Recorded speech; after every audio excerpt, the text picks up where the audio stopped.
say ngiyabonga kakhulu imbongi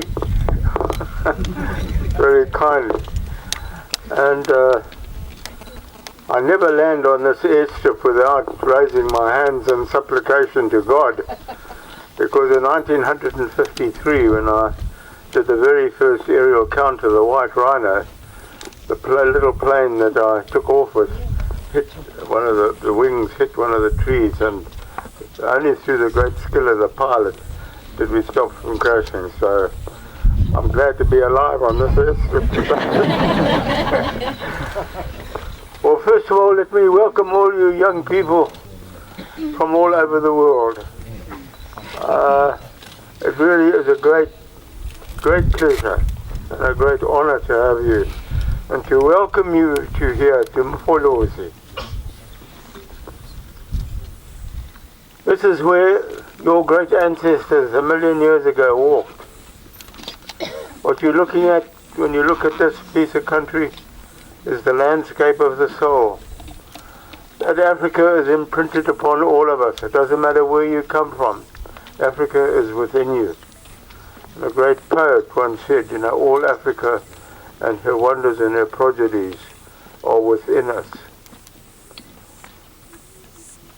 I would particularly like to thank the young people from Vietnam. It is a great pleasure to have you today with all the other young people. But all of you young people from all over the world, you have a huge duty. The rhino do not belong just to us. They belong to you. They belong to future generations.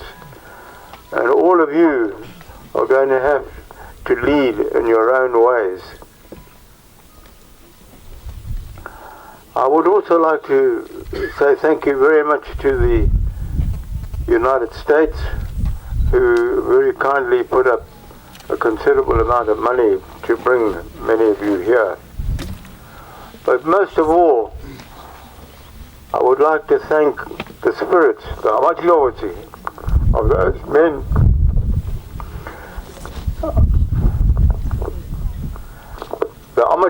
the spirits of those men who worked here right from the early 1890s and made it possible for this game reserve. And this game reserve, and in fact all the parks in Africa, owe the debt of huge thanks to the white rhino, because when this park was proclaimed in 1895, there were no parks, and it was the white rhino that made it possible. And from here, Hluhluwe-iMfolozi, all the other parks, Mkhuzi, and even the Kruger National Park, which only came into being in the 1920s. But this is why we owe the white rhino a particular debt of thanks. It was because of it and its survival that the parks in Africa came into being. And I would just like to tell you one quick statistic. In 1953, when I did that very first aerial count with the Hendrickson square, there were 437 white rhino. In the early 1800s, there were hundreds of thousands of them, scattered right from Kurumon in the Northern Cape, right up to the Zambezi River in the north. And then they were slowly decimated until eventually there were only about 50 left. And on my right down here is the junction of the White and the Black Mfolozi River. And a man came hunting and he shot 2 rhino, and to his absolute astonishment, they weren't black rhino, which he thought they were, but they were white rhino. And that led to a great outcry in what was then the colony of Natal. And the governor was forced to proclaim these parks. So the debt that we owe the white rhino is immeasurable. And I would like to thank all of you for coming to do honor. But as I said right in the beginning, please remember that this is your ancestral land too. You carry Africa inside of yourselves. This is where man evolved. This is where we walked on the paths with the animals. As my Mkulu used to say, that the animals were our brothers and sisters, and that's why we had to honor them. And this honor is something that one has got to constantly keep in mind. You have to honor the spirits of everybody that worked here. Men who came here and worked and died looking after the animals. It is a wonderful place. It's the landscape of the human soul. And I have taken hundreds of young people and old people too out into the wilderness on foot. And I'm delighted that the Vietnamese delegation will be going out on a wilderness leadership school trail too. Because there, when you lie on the red earth of Africa at night and you look up into the blaze of stars of the southern skies, they are unequaled. And then you keep quiet and you listen. You can hear all the animals calling. Our brothers and sisters, as Mkulu used to call them. The hyena.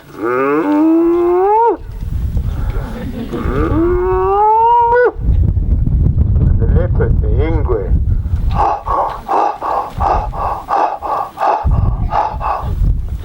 And the lion.